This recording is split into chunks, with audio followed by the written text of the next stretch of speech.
Hello everyone and welcome to the Friday edition of The Daily Friend. I'm here with some of my esteemed colleagues. I'm Nicholas Lorimer and we're going to be doing a very short episode today, just a little bit of a Friday discussion to get the brain juices flowing.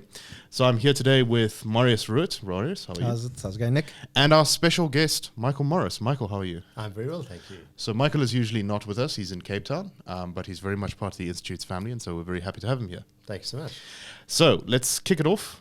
By-elections. Well, I just wonder why you didn't tell people why it's a short edition of the Daily Friend, Nick, because we're having our Christmas party later. Some information is need to know. Fair enough. But go ahead. By-elections. So there were 5 by-elections on Wednesday, and they've for the DA, it's pretty much carried on the pattern that we've seen the last couple of by-elections from before Musi Maimane resigned and afterwards. So just to give you a quick overview, there were, as I say, 5 by-elections. In 3 of them, the ANC was the incumbent, and in all those seats, they won easily, close to 90% of the votes. You know, nobody really challenged them. Where were they? Were they kind of rural they're seats? All in Eastern Cape. One was around the University of Fort Hare, where there was only a 6% turnout. So obviously, but it's probably a lot of students who've already gone home for the holidays and didn't turn out to come vote. And the rest was in, another one was in Koffenwaber. The other one, it was in, can't remember now, but it was also a rural place in the Eastern Cape where around about 90% of the votes went to the ANC. So, but that's kind of what... And probably patterns, very few other candidates standing. Yeah, exactly. And those are the kind of patterns you expect down in rural Eastern Cape. I mean, that's really still the ANC's heartland to a large degree. There was another election in Tuba in KwaZulu-Natal. There, the IFP held on to the ward with 48% of the vote. It got 47% in 2016. So it's holding steady. Exactly. So, but what was interesting is that the DA will be quite pleased. It's in that Tuba ward, it got 13% in 2016. They went up to 22% in the by-election. So that's something. That's some nice growth. Yeah, but now the DA, where they should be worried, there was another by-election in Tabazimbi, where the DA it won around about 60% of the vote in 2016, and actually managed to win the ward on Wednesday with a third of the vote, because the opposition vote was split so badly. The Freedom Front Plus got 28%, up from 7%, so that's a fourfold increase. The ANC got 27%, and the rest of the vote was split between the EFF and then a local residents association. So, I mean, that's something that's worrying for the DA. I mean, in these first past the post things, it doesn't really matter what you get, as long as you get more than everybody else. But when we get to local government elections and we're looking at proportional representation too, if the DA is seeing its vote share collapse from 60-70% of the vote to under 50%, that's going to have serious implications for it going into 2021. Very much so. Yeah. Michael, do you think the DA's efforts are working? Well, I was wondering, whether there's any kind of conventional wisdom about the time lag between a change of leadership and efforts to restore or change the ethos of a party, and that being reflected in voter sentiment.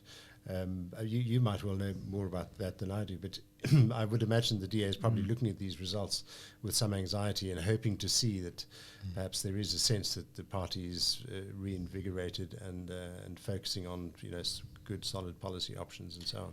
So my read on this is that basically the situation seems to be quite similar to where it was. And I think that's for a number of reasons. One is that there's been so much negative media coverage, which actually affects the DA's traditional base more than most other parties, because they're the most sort of plugged into the old school media. Of course, yeah. And the other thing is, of course, that... Well, I mean, it takes a time for these things to kind of filter through the population, and trust has been broken in a lot of ways for, I think, a lot of voters. So there has to be a big sort of recalibration and turnaround that'll slowly perhaps turn this back. But it's not worse than when this is about the same as the pattern when Musi was in charge. So I think they can take some comfort in that, and of course they still kept this ward despite the best efforts of the Freedom Front. And this will be a very good example in their campaigning. They'll say, look, we almost got an ANC, because I think the ANC got more than the Freedom Front here. No, but it was close. The Freedom Front Plus got 28% and the ANC got 27%. Okay. So, but DA campaigners probably will make the point that they'll say, you vote for the Freedom Front Plus and you get an ANC ward councillor, which is the squeeze message that they've used very effectively in the past to smash the Freedom Front. And there's actually, the DA often makes it, don't vote for a small party.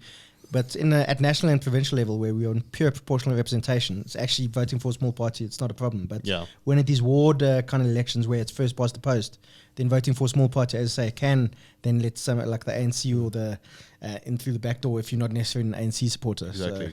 So that's one thing. But I mean, the DA is like that just shows this pattern that it's losing votes, white Afrikaners in the northern provinces. And we've seen in by-election patterns in the Western Cape that they're losing coloured voters, especially in rural areas. Not so much in urban areas. Their votes in Cape Town's been holding pretty steady, but in places like George and Hermanus and so on, that's really, they're hemorrhaging votes badly to the ANC, and maybe even parties like Good might be, but there's also argument that Good could actually take as many votes from the ANC as it'll take from the DA.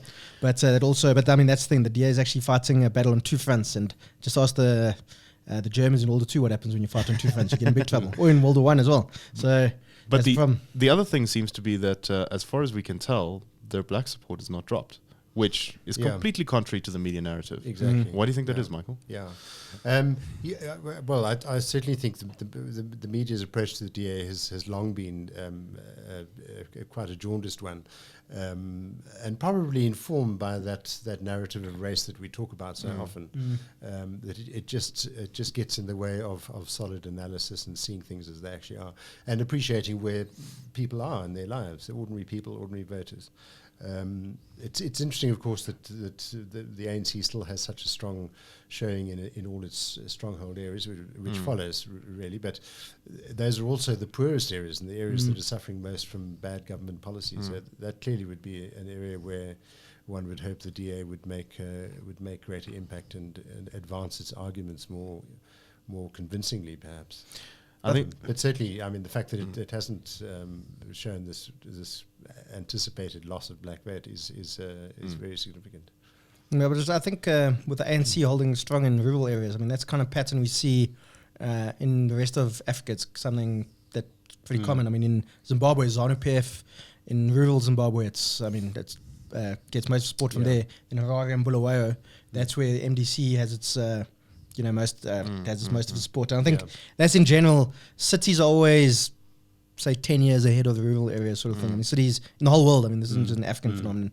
Cities are always a bit different from the rest of the country. So, and I think that's what's happening in South Africa. And I mean, if you take the government elections, I mean the general election from May. If you just look at the cities, the ANC was actually just under 50%, I think, and the DA was around about a third of the vote. So that's kind of probably the voting patterns you're going to see in a decade's time, maybe. So, I also wonder if there was one thing that may have reversed the DA's possible recovery amongst white Afrikaans voters, which is the very bizarre statement by the DA's Gauteng education spokesperson, Kumi Ramalifo, who suddenly came to Lesufi's defense.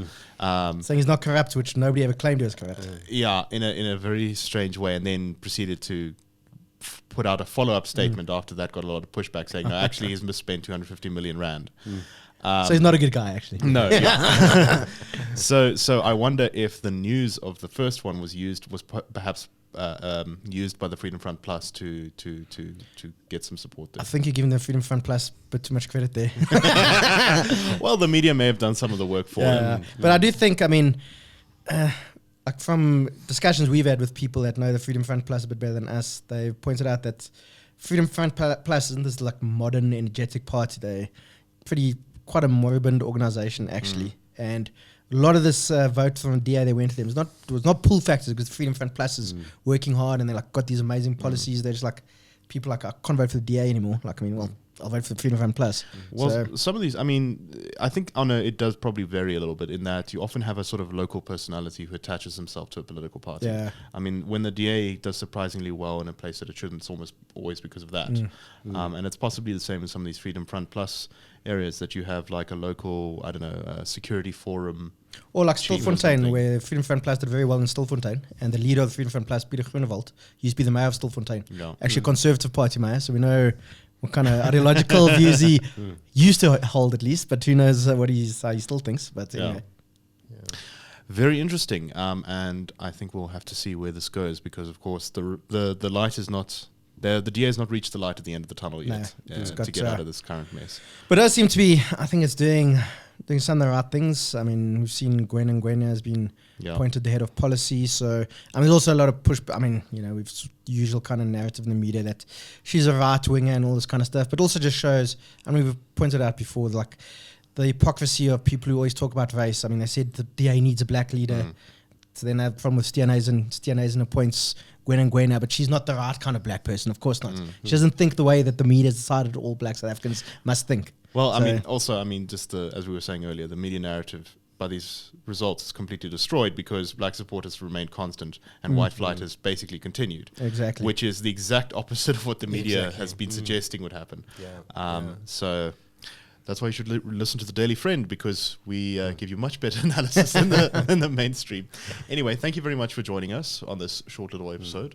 If you like the work that the Institute of Race Relations does, you can join us by SMSing your name to 32823. Terms and conditions apply, and SMSs cost R1. You can also join us on the website and sign up as a friend. Thank you for watching, and we'll see you on the next episode of the Daily Friend.